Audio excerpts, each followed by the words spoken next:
Muchísimas gracias, amigos televidentes, por mantener la sintonía con los medios del grupo Telemicro. Nos place sobremanera presentar la entrevista con el doctor Leonel Fernández, expresidente de la República, precandidato presidencial por el Partido de la Liberación Dominicana, en una entrevista simultánea en exclusiva para Telemicro, Telemicro Canal 5, Telemicro Internacional, Telemicro HD, Telecentro Canal 13, Digital 15 y una red de emisoras en todo el país.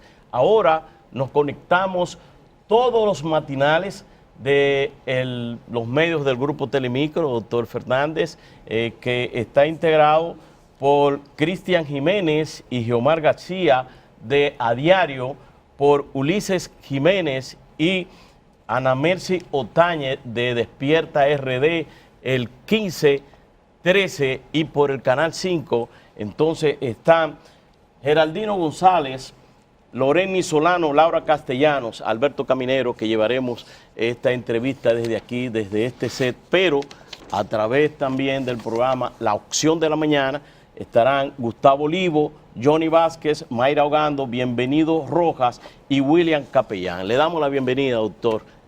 Qué gusto y qué placer que hayas aceptado esta entrevista. Bienvenido, presidente. Bienvenido. Buenos días, muchas gracias por tan gentil invitación y un honor para mí participar con ustedes. Este es un honor poco común, presidente, que usted venga a programas de opinión. Aquí nos empatamos rápido porque son 4 además de todo, pero la verdad es que es poco común verlo en esta faceta de entrevistado.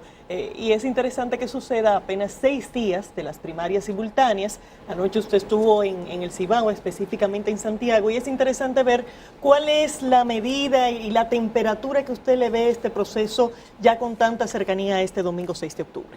Sí, con respecto a la no comparecencia frecuente, yo creo que es un poco el rol de expresidente, que se parecen a los jarrones chinos.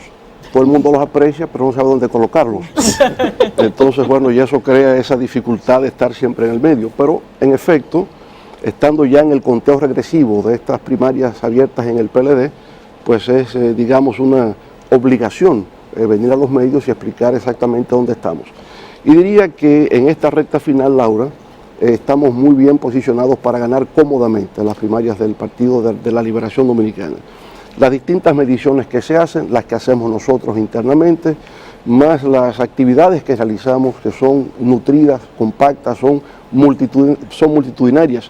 Yo incluso en estos días he dicho, esto no parece la recta final de un proceso electoral, me parece como el primer día de una revolución triunfante, porque digamos la algarabía, el regocijo, el entusiasmo que noto es como el primer día de una revolución triunfante.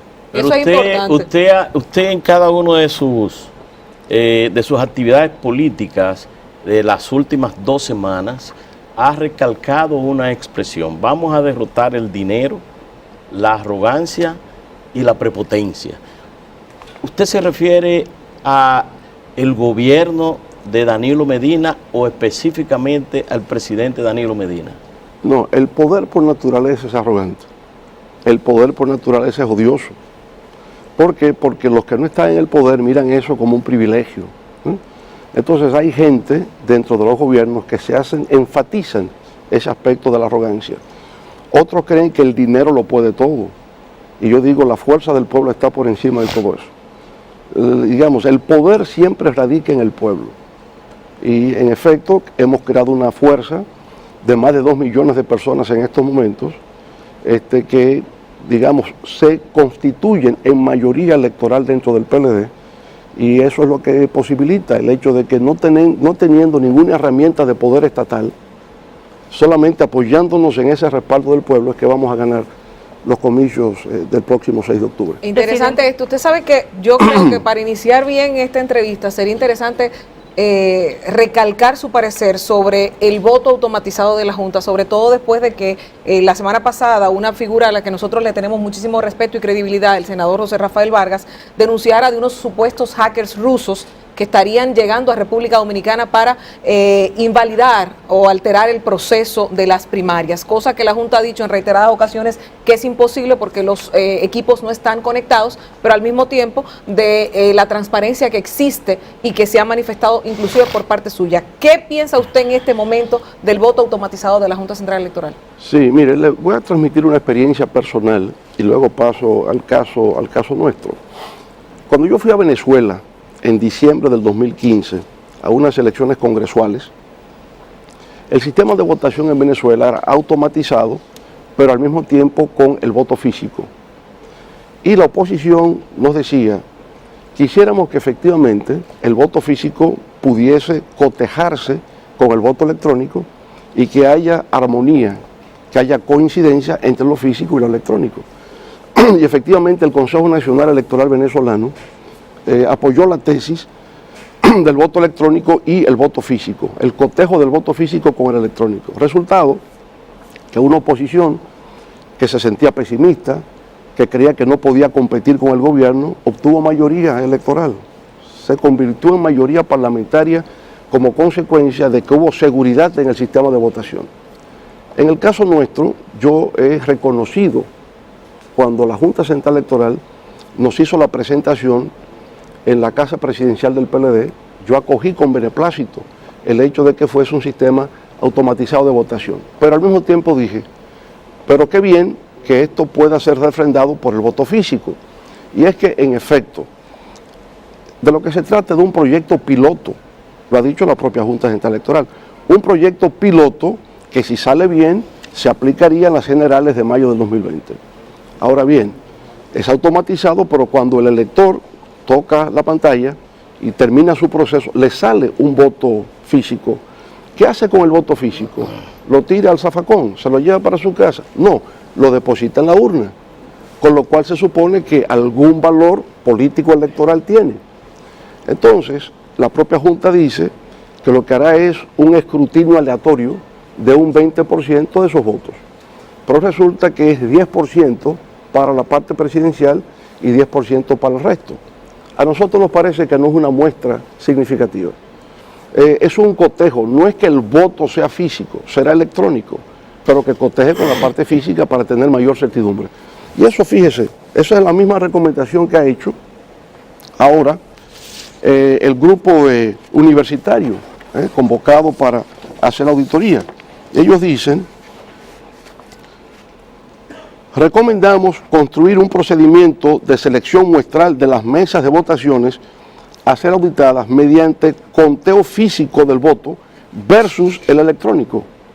Este procedimiento debe asegurar que se controla la no divulgación de información previa a la realización del proceso. Pero lo importante es que los expertos de universidades consultados recomiendan construir un procedimiento de selección muestral de las mesas de votaciones a ser auditadas mediante el conteo físico del voto versus el conteo electrónico.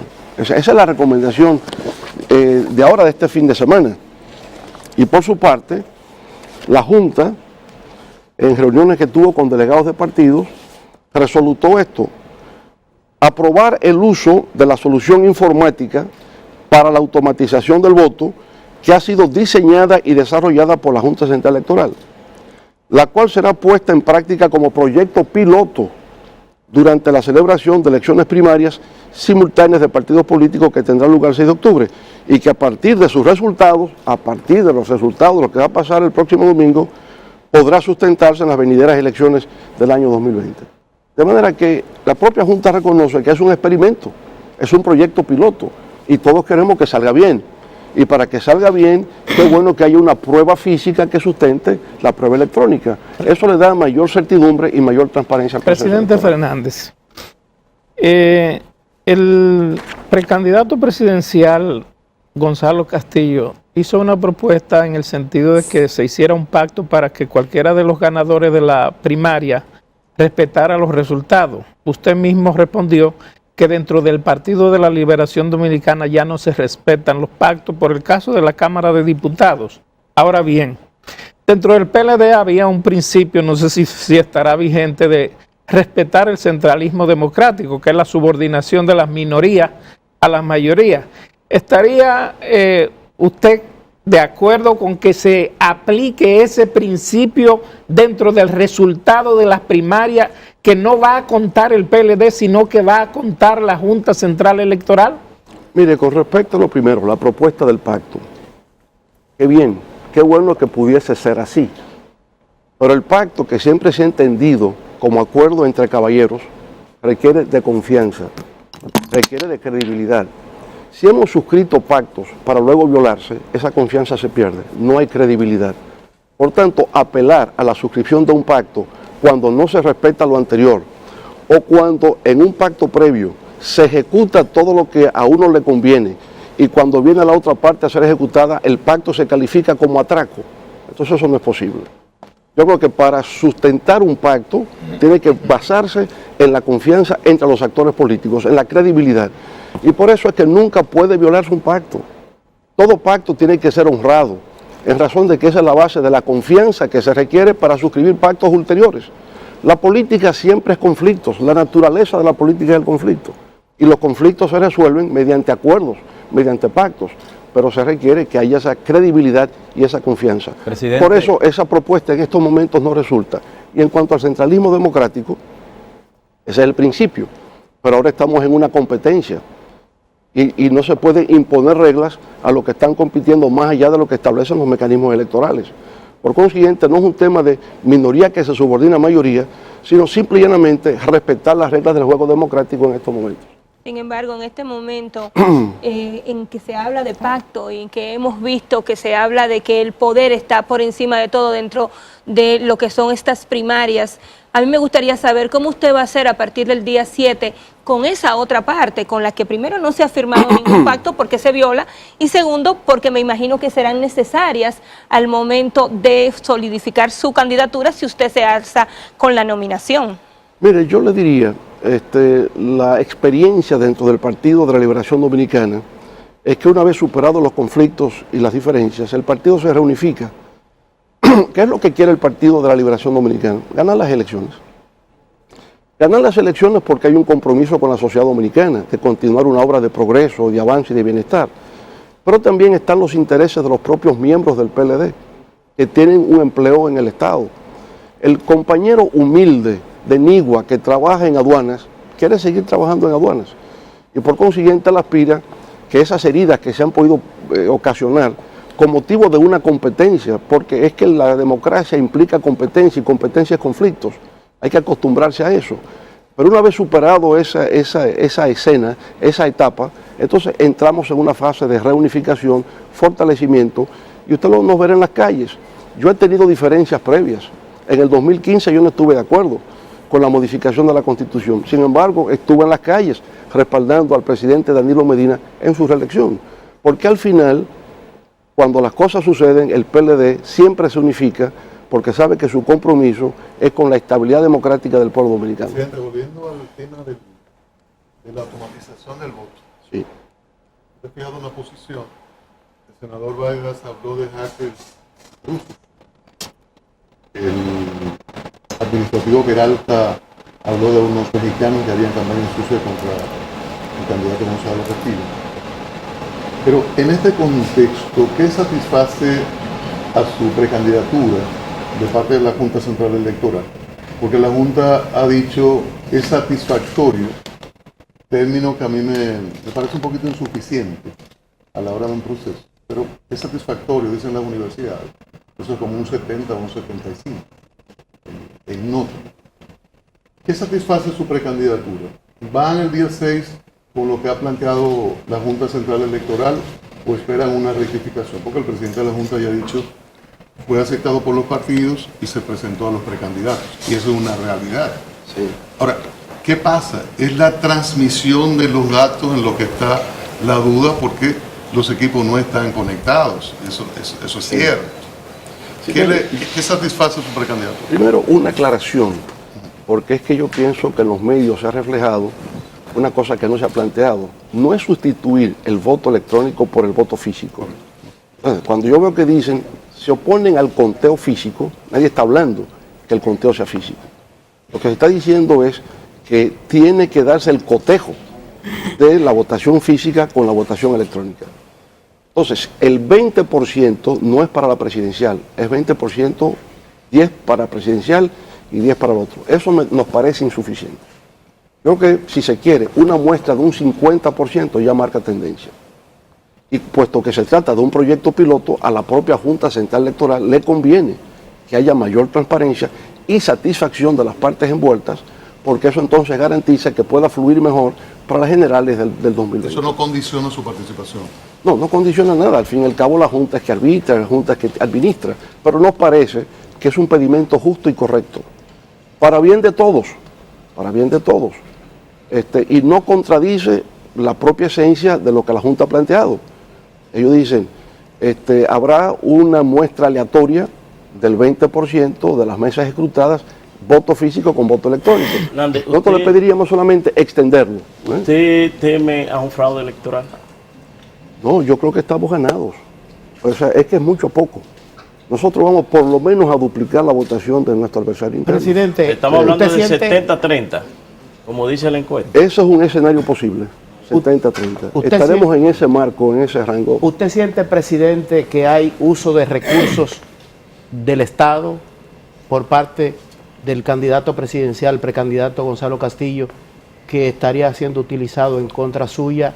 ¿Cuál es el escenario en el que usted, dentro de esta competencia en un mismo partido, plantea la democracia está garantizada en lo fundamental, en esos elementos?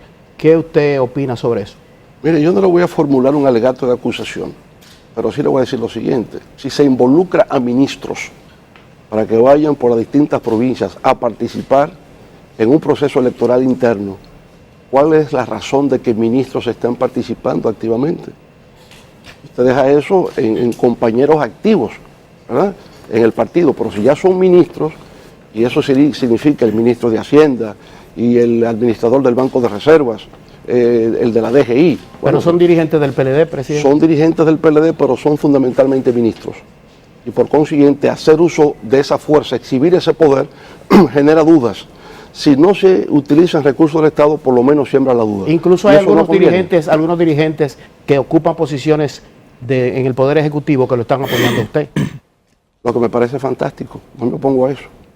Por eso yo Presidente, le digo, perdóneme ¿cómo que- manejar esa situación? Porque usted señala que ciertamente, y es verdad, lo Bueno. ideal sería que no participe nadie. pero Eso sería lo están ahí. ideal, eso sería lo ideal. Pero le diré, todo el que está hoy día en el Estado está participando en favor más bien del candidato oficial, no a favor mío. Sí. El poder estatal está de aquel lado, no de aquí.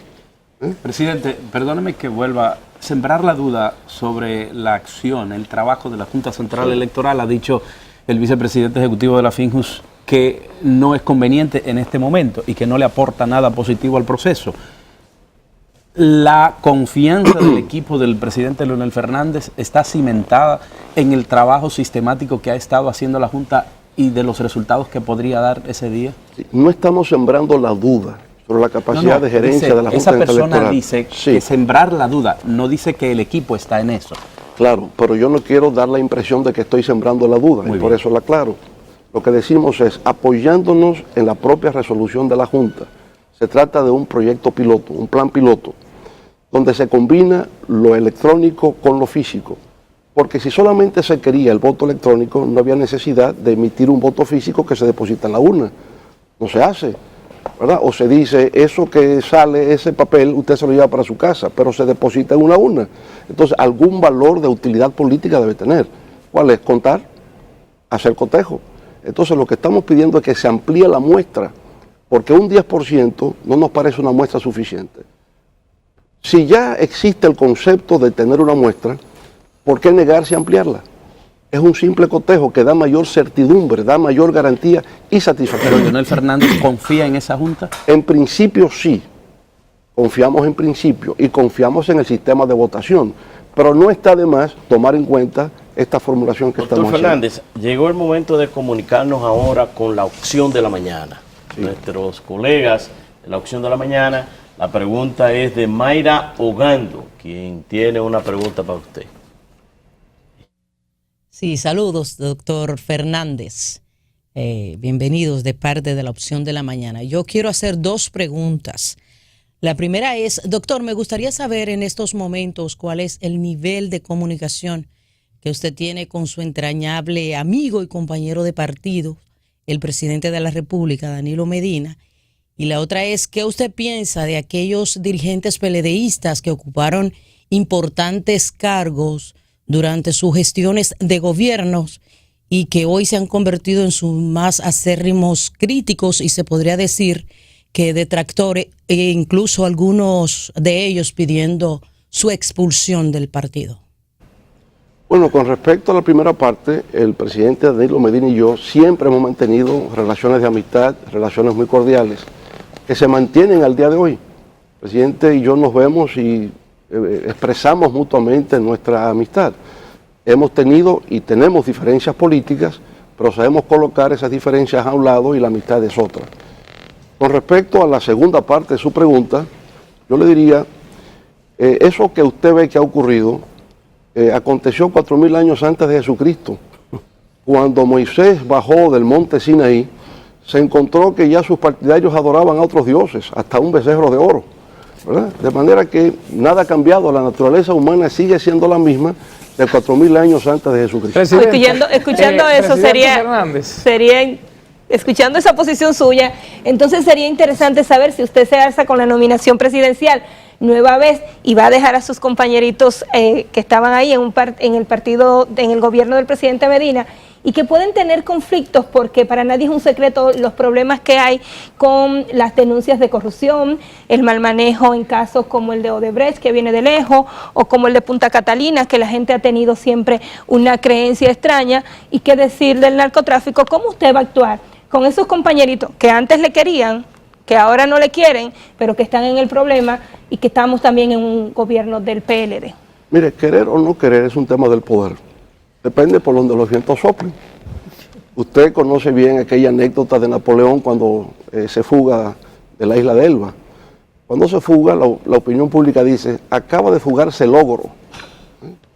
Bueno, pasan los días, entonces dicen, Bonaparte se encuentra en Grenoble. Pasan los días, Napoleón Bonaparte está acercándose a París. Y cuando llega a París, su majestad, el emperador Napoleón Bonaparte, acaba de hacer su entrada a la capital francesa. Entonces la opinión pública va cambiando en función de cómo el poder, cómo soplan los vientos en favor del poder. Ocurre lo mismo siempre. Usted utiliza mucho episodios históricos y habla de David contra Goliat, y habla de que va a derrotar porque David derrotó a Goliat. Pero también usted sabe que la historia se repite unas veces como comedia y otras veces como tragedia. Principio marxista, 18 primarios de Luis Bonaparte. Exactamente.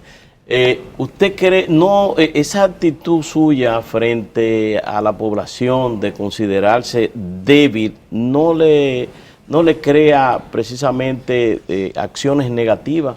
¿Usted considerarse el débil? No nos consideramos el débil, sino el retador, es lo contrario. Es decir, aquí hay una exhibición de poder, ministros, alcaldes, senadores, diputados, frente a nosotros que no tenemos nada. Aparentemente no tenemos nada, porque tenemos pueblo. Entonces, alguien dijo una vez, recientemente, el poder no se desafía. Toda la historia de la humanidad es el desafío permanente al poder. ¿Y quién desafía? A los pueblos. Entonces, eso es lo que pasa con David frente a Goliat. Goliat desafió al pueblo de Israel, lo desafió, se aparecía durante 40 días desafiando y difamando a su Dios. Entonces, de entre su fila aparece alguien que no se esperaba, un adolescente, sin ninguna experiencia de guerrero. Y ese, tan solo con un tirapiedra, que allá le llaman una onda, pero aquí es tirapiedra, ¿verdad? Le tiró una piedra y se la pegó en la frente y se desplomó. Entonces, eso lo que significa es que el poderoso no siempre se impone, que el rico no siempre se impone. Presidente. Que también los de abajo. La guerra de Vietnam, ¿qué fue? Usted se imagina un pueblo diminuto, venció a los franceses en la guerra de Dien Bien Phu y los norteamericanos no pudieron derrotarlo. La independencia de República Dominicana, ¿cómo empezó? Con 9 personas. 9, eran minoría, y esa minoría logró la independencia de la República. Entonces, eso de que yo soy fuerte y soy poderoso frente a un débil, no es el caso. El caso nuestro es el retador, el que viene de abajo. Usted vio la película Rocky, la energía que genera, la fuerza de inspiración que es venir desde abajo y triunfar. Pues eso es lo que se da con David y Goliat. Presidente Fernández, usted en sus recorridos muy recientes ha prometido una serie de obras que realizaría en caso de ganar las primarias y posteriormente ganar las elecciones. Entre ellas la extensión del metro a Los Alcarrizos, Pedro Brán, a San Luis, etcétera, entre algunas obras. Sí.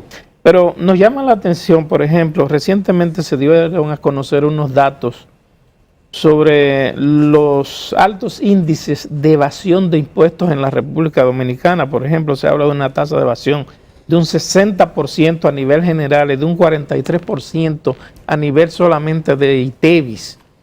Y nosotros preguntamos, bueno, pero ¿de dónde se sacarían esos fondos? Bueno, fíjese, hay proyectos de infraestructuras que tienen que hacerse mediante mecanismos de concesiones, alianzas público-privadas, inversión extranjera directa. No todo puede salir del fisco dominicano porque los recursos no dan. Esos grandes proyectos inevitablemente tienen que tener propias fuentes de financiación más allá de lo fiscal. Ese nivel de evasión a que usted se refiere también tiene mucho que ver con el alto índice de informalidad de la economía dominicana. Por eso es importante lograr la formalización, sobre todo de pymes, algunas pymes que están en un estado de informalidad, tan pronto puedan ser incorporadas, adiestradas. El beneficio para ellas es que podrán tener acceso al crédito bancario. El beneficio para el Estado es que van efectivamente a contribuir con el fisco. Nosotros tenemos un problema en República Dominicana, y es que la presión fiscal en nuestro país está por debajo de la media latinoamericana. La nuestra llega a 14.7%, América Latina promedio 20%, países como Brasil 38%, Argentina 35%, Chile 35%. Entonces, el problema nuestro hay un tema de fiscalidad, está pendiente de suscribir el pacto fiscal.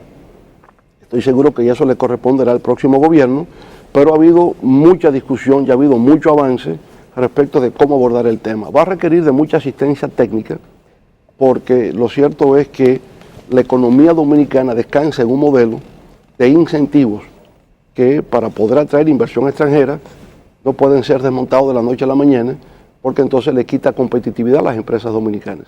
Pero entonces, ¿por dónde captar este mayor nivel de ingresos fiscales? Será el gran dilema. Presidente, permítame primero saludar al nutrido grupo de dirigentes que le acompaña. Hay que decir que tenemos a las principales cabezas de la campaña que han estado con usted en todos los recorridos y que están aquí también en el estudio, así que bienvenidos todos, sin el compromiso de saludarlos individualmente por razones evidentes. Pero partiendo, ahí están algunos de ellos. Pero partiendo de la composición de todos esos acompañantes, presidente, también quisiera hacerle una pregunta que le he hecho a otros precandidatos respecto a cuáles serían las expectativas de un eventual gabinete de Leonel Fernández ya en pleno siglo XXI respecto a la participación de la mujer. El PLD se ha caracterizado en sus gobiernos por tener gabinetes que son marcadamente masculinos. ¿Pudiéramos esperar un gabinete distinto? Pero eso va cambiando y hay más conciencia dentro de los compañeros de la dirección y en todo el partido de colocar a más mujeres en distintos cargos.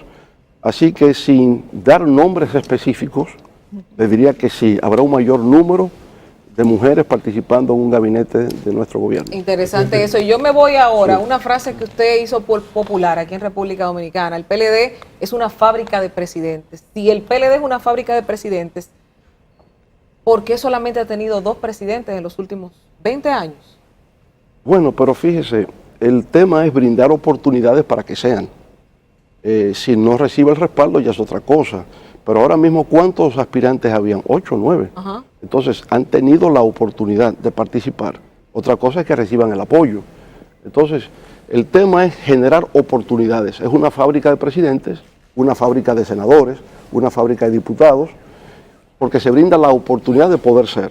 Ya el resto de conquistar el apoyo obedece a otros motivos. Dentro de esa misma pregunta, ¿por qué usted quiere volver a ser presidente y qué sería diferente en un gobierno suyo? Si usted llega a ser presidente en el 2020, ¿qué sería diferente? No solamente en el ámbito de la participación de la mujer, el gabinete suyo estaría compuesto por las mismas personas que lo han acompañado en gobiernos anteriores.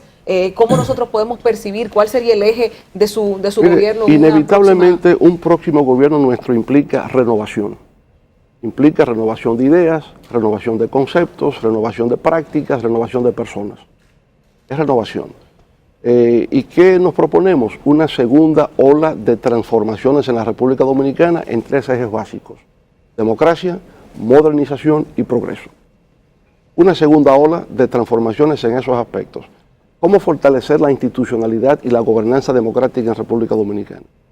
¿Cómo continuar un proyecto de modernización y transformación económica, social, en 3 ejes: competitividad, productividad e innovación? Y en la parte social, el carácter incluyente que ésta debe tener. De manera que eso es lo que nos motiva a completar un ciclo de transformaciones en República Dominicana, es la causa fundamental que me motiva a participar. Alguien me ha preguntado, pero si usted habló de una fábrica de presidente, ¿por qué usted está ahí? Porque yo no estoy excluido de la fábrica. Yo también soy parte de la fábrica. Presidente, importantes miembros del comité político desistieron de aspirar a la nominación presidencial, alegando que la fuerza del poder, los recursos del Estado que manejan pues los que están gobernando les hizo sucumbir. ¿Qué opinión le merece la posición de ellos? ¿Si ha habido algún acercamiento hacia el secretario general de su partido, Reinaldo Pared Pérez, y el señor Carlos Amarante Barret?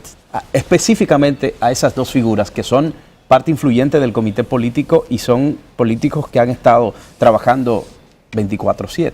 Sí, he tenido contacto más bien con doña Ingrid, la esposa de mi apreciado amigo Reinaldo Pared Pérez, y parte de la fuerza de Reinaldo pues se ha ido integrando con nosotros. Con Carlos Amarante Barret pues no he tenido ningún contacto, no he tenido ninguna relación, pero yo estoy seguro que después del 6 de octubre pues volvemos a reencontrarnos. ¿Otras esposas? ¿Otras esposas? No, hasta ahora no. Y Laura Pero no habló... se sumarán. Bueno, ¿No se sumarán? ha habido llamadas telefónicas de otras esposas, pero no puedo revelar eso. Y hablando de esposas, ¿en qué momento la vicepresidenta Y de Margarita apoyo. Cedeño de Fernández decidirá o dirá públicamente a la República Dominicana o endosará su apoyo al esposo que va a esta De contienda? hecho, le guardamos un asiento aquí especial a doña Margarita y lo ha dejado en blanco. ¿Cómo va a Porque ser? anda por Italia. Ah, Es que anda por Presidente. Italia. Pero ella va en algún momento... Mire, Hacer esa- usted puede estar segura que su corazón está aquí. ay, ¿eh? Pero la otra parte, digamos, el momento en que lo haga, lo hemos pensado muchas veces, si es conveniente, si no es conveniente que intervenga. No quiero cambiar sin el corazón de Su ella. corazón de ella, claro, está en este proyecto. Y la decisión también de ella de hacer ese apoyo se lo ha manifestado. Sin duda alguna. En ese Presidente. llamado. Bueno, eso no está en discusión. No está en Ay, discusión. no está en discusión. Presidente Fernández, Vaya afuera. recordamos que en su primera Yo que dice Loren, mañana fuera. en su primera aspiración a la presidencia de la República, y voy a poner un tema que siempre ha estado en el tapete en la República Dominicana, que es el tema de la corrupción. En su primera ocasión, cuando usted aspiraba a presidente, dio unos datos y dijo que en República Dominicana anualmente se llevaban alrededor de 30,000 millones de pesos en el tema de la corrupción. El tema ha seguido en el tapete permanentemente en todos los gobiernos. Nos gustaría conocer, puesto que de algunos de los gobiernos suyos salieron involucrados funcionarios en temas de corrupción, nos gustaría conocer cuál es el enfoque que usted le daría en este tiempo, en un próximo gobierno suyo, a este tema. Mire, el tema de corrupción, como usted ha visto, se ha convertido en un tema internacional. En América Latina, prácticamente en todos los países, el tema de corrupción ocupa un lugar prioritario en la agenda. Pero en Europa, usted coge cada día el periódico El País o El Mundo en España y aparece un escándalo de corrupción. Italia es un foco permanente de corrupción. De manera que es algo que se ha universalizado de alguna manera, ¿verdad? Y que ha estado en la historia dominicana desde siempre.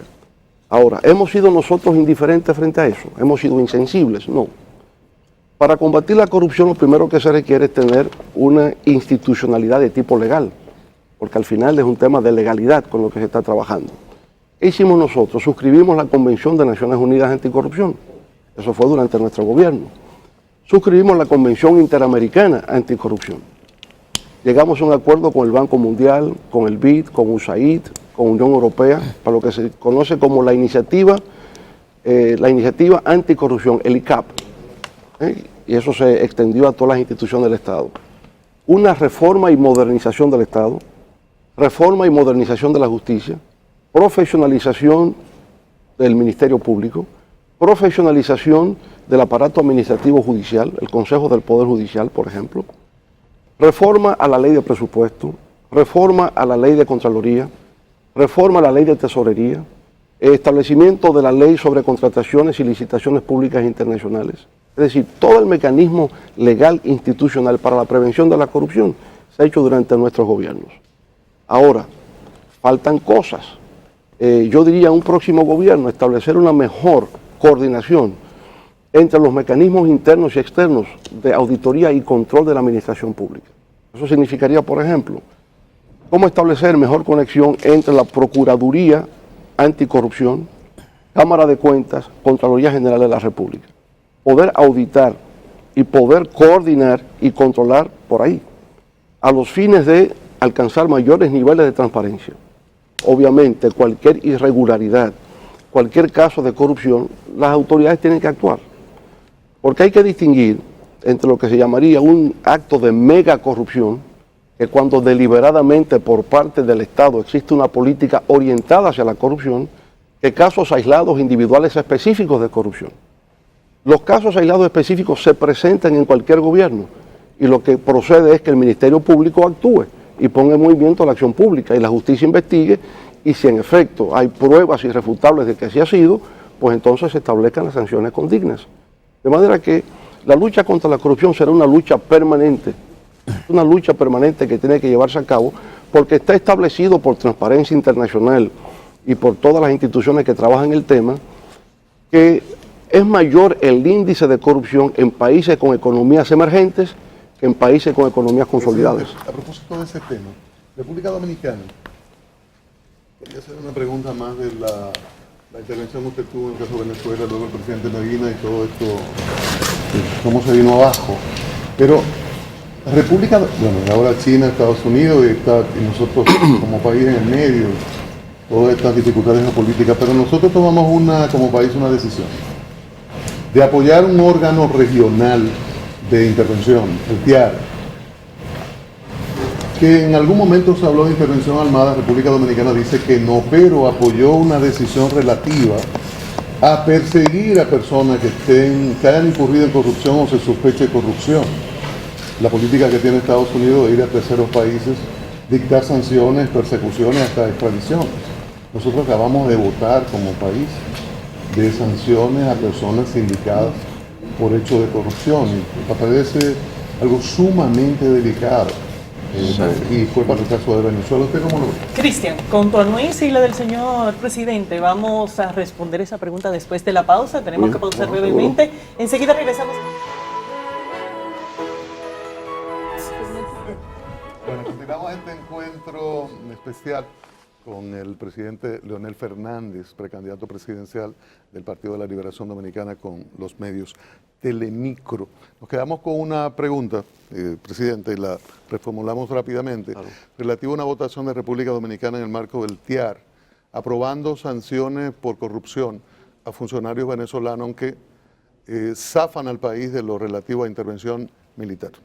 Sí, el TIAR, como sabemos, Tratado Interamericano de Asistencia Recíproca, es una institución dentro del marco de la Organización de Estados Americanos, Relaciones Hemisféricas, que se da post Segunda Guerra Mundial. De hecho, la OEA se crea en el 1948 y el TIAR es un instrumento de la OEA en ese sentido.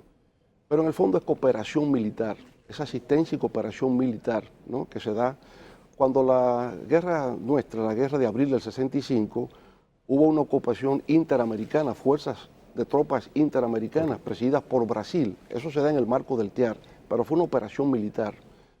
Entonces, tenemos el concepto de crimen transnacional organizado y actos de terrorismo. Habría que ver si esta votación se produce en el marco del TIAR en relación con uno de estos dos aspectos. Tendríamos que ver cuál es el fundamento legal o los textos legales invocados para llevar a cabo esa votación. Presidente, usted es una persona que se mantiene actualizado, estudiando la política internacional y en su política exterior de gobiernos, pues se enfocaba mucho en las relaciones, apertura, conectividad, todo eso. Actualmente hay en América escenario, teatro de muchísimo conflicto de imperios desde hace muchos años, tesis que han basado estudios sobre eso.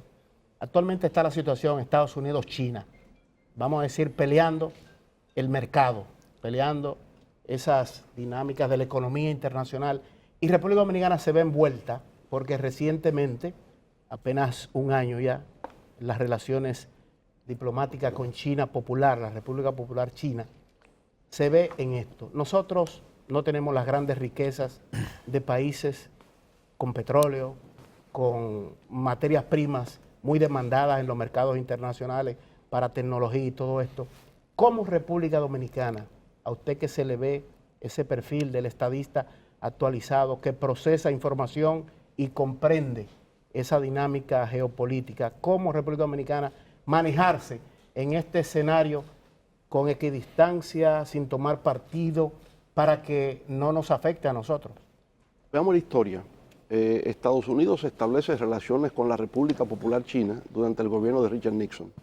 Recordemos el viaje secreto de Kissinger y después cómo se establecen las relaciones, rompen con Taiwán y establecen relaciones con China, relaciones diplomáticas.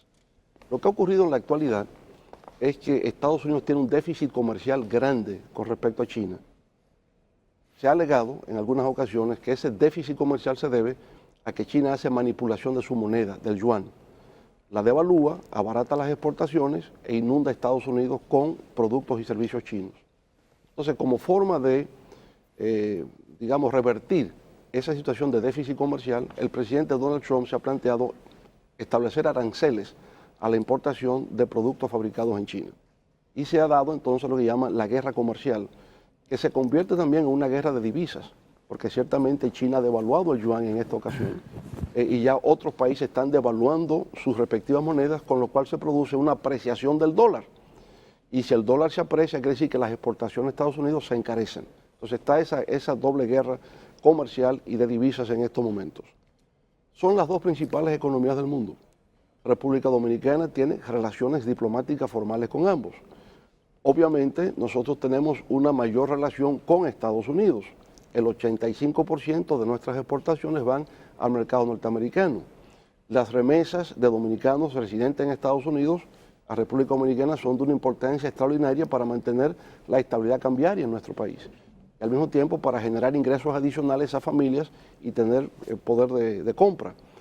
En fin, tenemos siempre que preservar nuestros vínculos con Estados Unidos. Pero no podemos ignorar a la segunda economía del mundo, porque ya es una realidad. Incluso para poder entrar al Consejo de Seguridad de Naciones Unidas fue con el apoyo de China, porque China arrastra votos asiáticos y votos africanos. Nosotros no pudimos entrar durante mi periodo de gobierno, aunque fuimos quienes inscribimos la candidatura de República Dominicana, aun cuando no estábamos en la presidencia, cayó este año, no pudimos entrar por el hecho de que no teníamos relaciones formales diplomáticas con China. Y no la teníamos no por falta de voluntad política, sino porque había un acuerdo entre China y la República China de Taiwán de congelar nuevas relaciones diplomáticas. Porque el gobierno de turno entonces, del Partido Nacionalista, el partido de Chiang Kai-shek, estaba de acuerdo en llegar a negociaciones con China para eventualmente tener la idea de dos países, dos sistemas, un solo país. Algo que se hizo con Hong Kong, aunque ahora las cosas se han revertido porque se ha pretendido establecer un mecanismo de extradición de ciudadanos de Hong Kong hacia la República Popular China, que ha provocado toda esta revuelta que hemos visto en los últimos tiempos, pero en el fondo es el mismo tema con Taiwán. Quieren un nivel de autonomía y de independencia a pesar de que ambos son de origen chino. Hay otro factor que hay que considerar, de carácter geopolítico. Estados Unidos le disputa a China su preeminencia en el mar del sur de la China. Estados Unidos puede percibir que las relaciones que China desarrolla en el área del Caribe puede ser una respuesta de estar en un ámbito geopolítico en la esfera de influencia de los Estados Unidos. Entonces, con respecto a eso, obviamente que hay, digamos, sus inquietudes de que este posicionamiento de carácter geopolítico pueda ser perjudicial a los intereses norteamericanos. Yo sé, por ejemplo, que Estados Unidos vería con desagrado que sea China que proceda a la remodelación del puerto de Manzanillo. Eso no les gustaría. ¿Por qué razón? Hay un tema sensitivo. Manzanillo queda cerca de Guantánamo. Guantánamo es una base naval norteamericana. Manzanillo es el punto más cercano a la Florida que tenemos de República Dominicana, ¿verdad? Por tanto, hay un interés geopolítico de que no haga China la remodelación del puerto de Manzanillo. Eso es Vox Populi, eso se sabe. Pero no, Estados Unidos no se opone a que República Dominicana mantenga relaciones formales diplomáticas con China. Doctor Fernández, aquí en la República Dominicana el jueves pasado, bueno, pues el Consejo de Gobierno hizo un presupuesto, un anteproyecto de presupuesto de 997.000 millones de pesos. Casi llegando a un trillón de pesos. Casi llegando. A un trillón. Pero con un déficit de 2 puntos y tanto. Hay quienes piensan que con ese déficit se estaría apostando al endeudamiento externo. Incluso creo que hay 136.000 millones de pesos para el pago de deuda. ¿Cómo ve usted ese presupuesto? Si lo considera que también es un presupuesto político, como estamos en un año preelectoral. Ese presupuesto es una expresión de la expansión de la economía dominicana. Si estamos creciendo 5, 6, 7%, es lógico que el presupuesto del año venidero también sea un presupuesto con mayor volumen de recursos, en este caso de ingresos y de gastos. Pero obviamente que el presupuesto dominicano, salvo durante mi primer periodo de gobierno, uno que otro año, y luego en el segundo por igual, es un presupuesto deficitario, tiene que ser financiado. Parte del presupuesto tiene que ser financiado. Ahora, fíjese qué ocurre, hay una dinámica en todo esto. Usted paga intereses, amortiza el capital, pero cuando usted hace eso es divisa que sale del país. Entonces, lo que sale tiene que entrar, tiene que reciclarlo. Yo pago intereses, amortizo capital, pero si no me entra divisas también, se crea un desequilibrio en la economía dominicana. De manera que ese es el mecanismo de funcionamiento. Ahora, el tema de la deuda se ha discutido mucho en el país. En términos de su relación con el PIB, no es todavía una deuda como para preocuparse. Estamos hablando del 51% del PIB, es la deuda dominicana. La deuda de Estados Unidos es 125% del PIB. La deuda italiana es 240% del PIB. La deuda japonesa es 250% del PIB, igual que la China. Las principales economías del mundo tienen deudas de 3 dígitos con respecto al Producto Interno Bruto, hasta el punto de que se plantea que en la economía global la próxima crisis tiene que ver con una crisis de la deuda de las economías consolidadas. República Dominicana, vis a vis el PIB, no tiene un problema de deuda. El problema nuestro es el espacio fiscal para poder cumplir con esa deuda. Con un 14.7% de presión fiscal, como hablamos al principio de esta entrevista, no hay suficiente espacio para maniobrar con respecto a esa deuda. Y sobre todo cuando nosotros tenemos en el presupuesto subsidios o transferencias. Por ejemplo, el déficit cuasi fiscal. Durante mi época, anualmente se traspasaban del gobierno central al Banco Central 25.000 millones de pesos para controlar el tema del déficit cuasi fiscal. El papel del petróleo, de los hidrocarburos en la economía dominicana. El actual gobierno ha tenido la suerte de que durante un tiempo el precio del barril estuvo a $30, $28. Cuando eso ocurre, el subsidio al sector eléctrico se reduce bastante. Llegó a ser 400 millones, 500 millones al año de dólares, cuando tiene petróleo a $30. Cuando tienes petróleo por encima de $100 el barril, como ocurrió en nuestra gestión, entonces el subsidio al sector eléctrico llegó a ser de 1.500 millones de dólares al año. En subsidio eléctrico casi 3 líneas del metro, para que tengan la dimensión del problema. De manera que la importación de hidrocarburos tiene un peso grande en la economía dominicana y por esa razón tenemos estos déficits presupuestarios que se financian. Y mientras el país tenga la credibilidad y pueda efectivamente honrar sus obligaciones financieras en el plano internacional, los mercados estarán abiertos y se puede continuar. Presidente. Entonces, el tema, Lorena, aquí para terminar, el tema que tiene que ser visto a partir del 2020 es el tema de la fiscalidad. Y el tema de la fiscalidad tiene que ser en el marco del pacto fiscal que está contemplado en la Ley de Desarrollo Nacional. Claro, yo me quiero ir un poquito al plano de la justicia en la República Dominicana, y es que tenemos un código penal un tanto obsoleto, de más de 100 y tantos de años, un código procesal penal que nos obliga que obliga al victimario o a la víctima a enfrentarse a su victimario, llevar un proceso largo porque si no se cae en el camino, entre otras cosas. Y hay un punto que no ha salido del Congreso que mantiene frenado esa aprobación de lo que se ha establecido que pudiera ser ese nuevo Código Penal, y son las 3 causales del caso o del tema del aborto: la inviabilidad de la vida, el hecho de estar en riesgo la vida de la madre, o por violación. ¿Cuál es la concepción de usted con relación a estas 3 causales y, sobre todo, en un gobierno suyo, qué pasaría con ese Código Penal? Primero, los códigos. Es una pena que hayan pasado más de 20 años y esos códigos no hayan sido aprobados, porque eso ocurrió durante mi primera administración. ¿En el 97? En el 97 creamos comisiones de juristas, reforma al Código Penal, el procesal penal sí entró en vigencia, al Código Civil, al Código de Procedimiento Civil, Código de Comercio, todo. Eso todavía está pendiente de ser aprobado en el Congreso Nacional. En cuanto al Código Penal específicamente y el tema de las causales, miren, en distintos diálogos que hemos tenido con autoridades eclesiásticas y de gobierno, se ha dicho, en principio está la ilegalidad del aborto.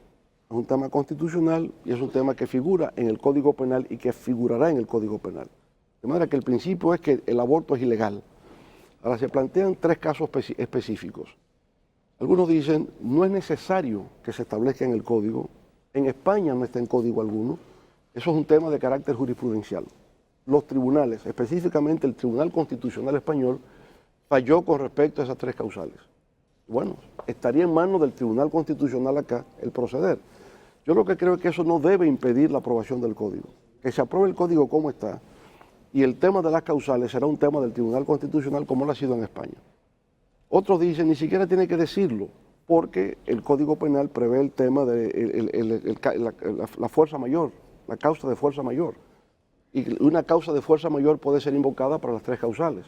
Es decir, que existen mecanismos legales para poder presentar en el caso de que alguien se sienta lesionado en sus derechos y quiera ejercer eso, ejercer un derecho al aborto por una causa específica, ¿verdad? Entonces, para mí que se apruebe el Código Penal tal cual como está. Presidente Fernández, hay un tema que preocupa mucho a los dominicanos y que llama la atención internacional, siguiendo con ese aspecto. ¿Cuál es el enfoque que usted tiene en estos momentos sobre la situación de Haití, la convulsión de Haití? ¿Y qué tratamiento, en caso de ganar las primarias y llegar a la presidencia de la República, usted le daría a este tema?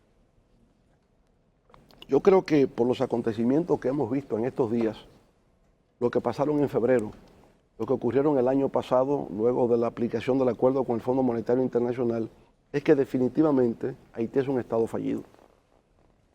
Es un estado fallido en todos los sentidos. Mire, la proyección de crecimiento de Haití para este año es 0,5%. El año pasado Haití creció 1,6%, o sea que viene al declive. La economía haitiana, el Producto Interno Bruto de Haití es equivalente a 8.000 millones de dólares. La economía dominicana son 85.000 millones de dólares. O sea, nosotros somos una economía 1000% por encima de la economía haitiana. Si lo ve desde el punto de vista de la gobernabilidad democrática, el presidente Jovenel Moïse fue electo con la participación del 18% de la población haitiana. Participó solo el 18% del universo electoral. De ese 18% votó el 50% a su favor. O sea que su base de sustentación social es un 9%. Por consiguiente, no tiene conexión con la sociedad haitiana. Hace poco se inició un juicio político en su contra. Quizás el juicio político no prospere porque no hay, digamos, el predominio de una fuerza política en el Parlamento haitiano. Está muy disgregado. Quizás no conseguirían los votos para su enjuiciamiento político. Pero hay un impeachment en proceso contra el presidente Moïse. Haití, a todo esto que es estructural, ahora se enfrenta a 2 problemas coyunturales que van a agravar la situación. La primera es que el próximo mes de octubre sale definitivamente la misión de la MINUSTAH, que se mantuvo allí durante prácticamente 10 años. Bueno, Al salir la MINUSTAH, es cierto que ha habido de nuevo la creación del ejército haitiano. Se ha vuelto a rehabilitar el ejército, que quedó desmantelado después de la dictadura de Duvalier. Se ha rehabilitado. Pero es un ejército recién formado, que quizás no tiene el entrenamiento, la capacitación de una misión de Naciones Unidas con un ejército entrenado de varios países de América Latina, donde estaba Chile, Brasil, Argentina, etcétera. Pero económicamente la salida de la MINUSTAH significa $1.000 millones menos a la economía haitiana. Y con esos 1.000 millones se dinamizaba algo de la economía de Haití, porque es compra de bienes y servicios que se hace de Naciones Unidas a establecimientos comerciales haitianos. Entonces la salida de MINUSTAH implica, por un lado, debilitamiento de la seguridad y por otro lado, mayor debilitamiento de la economía. El otro factor que yo creo que contribuye a un debilitamiento actual del tema haitiano es que ya Petrocaribe no está facilitando la entrada de hidrocarburos en condiciones ventajosas. Desaparece Petrocaribe y tienen entonces una crisis del combustible, que es lo que ha desatado la crisis actual. No hay combustibles en Haití, el país está totalmente paralizado, ¿verdad? Y la gente se ha lanzado despavorida a las calles exigiendo la salida del presidente. Estuvo la del primer ministro, pero en estos momentos ya se está planteando la renuncia del presidente Jovenel Moïse, con lo cual se entraría, si eso ocurre, en una nueva etapa de ingobernabilidad crónica en Haití. Fruto de esos problemas internos, mucha gente migra. Y es tan grave la situación haitiana, ¿verdad?, que la migración haitiana ahora se diversifica. Antes era solo República Dominicana, ahora es las Bahamas, es la sección de Quintana Roo en Haití, es Brasil, es Chile, ¿verdad? Entonces usted nota que hay una desesperación en ese país porque obviamente ha colapsado políticamente, porque es una situación de ingobernabilidad crónica la que existe en estos momentos, ha colapsado económicamente, es una economía estancada, ha colapsado socialmente, ha colapsado ecológicamente.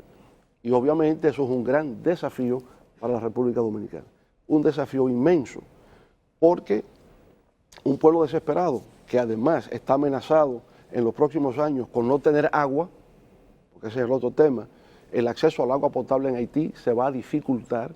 Cuando eso ocurra, mirarán hacia República Dominicana. Entonces nosotros estamos obligados a reforzar el área de la frontera. Hay un tema de seguridad. El tema de seguridad está el CESFRON, que se le ha estado brindando apoyo. Se ha estado aplicando tecnologías modernas en la frontera, hasta el uso de drones, me parece todo eso correcto y adecuado. Habrá que reforzar eso aún más. Pero el tema con Haití sí es un tema grave, reforzar el tema migratorio interno, la identificación de todo migrante en República Dominicana, las tarjetas de identificación, la ley de migración 169-14, ¿verdad? Yo creo que es muy útil y valedera su aplicación plena en estos momentos y por consiguiente el tema de Haití es un tema, digamos, que reviste trascendental importancia para el futuro y de la República frontera Dominicana. dominico-haitiana, nos quedamos ahí. Ahí es que vamos. ¿Qué hacer, además de la vigilancia, pero para repoblar o crear las condiciones de que los dominicanos vivan con dignidad y que ese territorio en Pedro Santana, en Bánica, en Pedernales, en Dajabón, Restauración, se sientan tan orgullosos los que viven allí y cómodos como el que viva en la capital, y que nosotros, desde el punto de vista del interés, digamos, de la comunidad, le demos una jerarquía con instituciones, con proyectos habitacionales, medios de producción? ¿Qué hacer con él? En lo inmediato, Giomar, como medida práctica, la extensión de la Ley 2801 de Desarrollo Fronterizo, que expira próximamente, que esa ley en el Congreso sea extendida por años adicionales, porque ya hay 81 empresas en las provincias fronterizas que han generado ya más de 10.000 empleos y por consiguiente, si se van, porque la ley expira, se va a agravar la situación en la zona fronteriza y habrá migración desde esa parte del país hacia la ciudad Una de Santiago. parte del gran empresariado, como no le gusta mucho. No le gusta la idea. Y han objetado. Lo comprende. Yo creo que ahí tiene que darse algún diálogo. Lo que ellos no quieren ver es una competencia desleal, que se utilice esa ley para entrar en el mercado local aquí en condiciones que son desventajosas para las otras empresas. Pero obviamente que no extender esa ley de desarrollo fronterizo sería altamente perjudicial, no solamente para los habitantes de la zona fronteriza, sino para República Dominicana, porque permitiría que ciudadanos del lado de Haití crucen hacia la parte nuestra. Eso hay que repoblarlo inevitablemente, ¿verdad? En Dajabón usted tiene cercano ahí Guanamín. Usted llega a Pedernales y ahí está Ancepitre. Ahí mismo, se ve de un lado al otro. Si hay un despoblamiento, entonces eso implicaría ocupación de territorio por dejadez de parte nuestra. Presidente, la campaña termina sábado a medianoche. Yo creo que era viernes a medianoche, pero la Junta ¿Es sábado que termina? precisó que... Jueves medianoche. No, sábado a medianoche. Sábado a las Y la las, campaña y las el sábado. encuestas, El las encuestas el jueves. Ok. En la campaña el sábado. ¿Cuál es su diseño final, al menos lo que se pueda decir? Sí, bueno, estaremos en contacto con nuestros equipos de trabajo, sobre todo con la parte de logística electoral, logística de transporte, todo lo que tiene que ver con la movilidad del voto, ¿verdad? Digamos, estaremos verificando que los compañeros nuestros en todo el ámbito territorial han estado activos en sus responsabilidades. Yo estaré participando en medios de comunicación, transmitiendo cuál es el mensaje nuestro, y activos hasta el último momento, pero con la certeza de que con la ayuda de Dios y el respaldo del pueblo dominicano saldremos victoriosos. Es cierto que Muchísimas hoy, gracias. antes de Muchísimas finalizar, gracias. es cierto que hoy, Como que usted no ha querido terminar. Caminero. No he querido terminar. Es Lo de cierto- Bukele. Es cierto que Y hoy, Laura todavía antes tiene de que otro. termine el día, hay otros precandidatos del Partido de la Liberación Dominicana que van a declinar para apoyarle a usted.